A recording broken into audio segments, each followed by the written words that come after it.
সব ডাব পেরে ফেলছি আর তিনটে চারটে ডাব রইছে। এখনো 3টা 4টা ডাব গাছে আছে?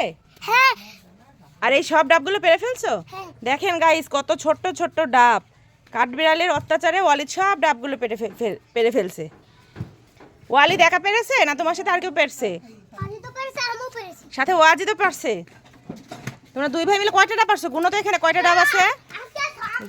আচ্ছা তুমি এখানে গুনে দিয়ে যাও তো কয়টা ডাব আছে, আমি তো গুনতে পারতেছি না, তুমি একটু গুনে দিয়ে যাও তো। একটা দুটো তিনটে চারটা পাঁচটা ছয়টা আটটা নয়টা 10টা 11টা 11টা তো নাই, এখান থেকে গোনা শুরু করো, এখান থেকে গোনা শুরু করো। একটা দুটো তিনটে চারটা পাঁচটা ছয়টা 7টা, ওই যে 7টা 8টা, তাহলে এখানে কয়টা ডাব আছে বলো?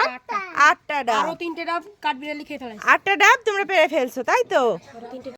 ডাবগুলা কেটে গ্লাসে ঢেলে ওয়ালিদকে খেতে দিলাম। তো বন্ধুরা, ভিডিওটি ভালো লাগলে অবশ্যই লাইক কমেন্ট শেয়ার করে অলিদের পাশে থেকো। আল্লাহ হাফেজ।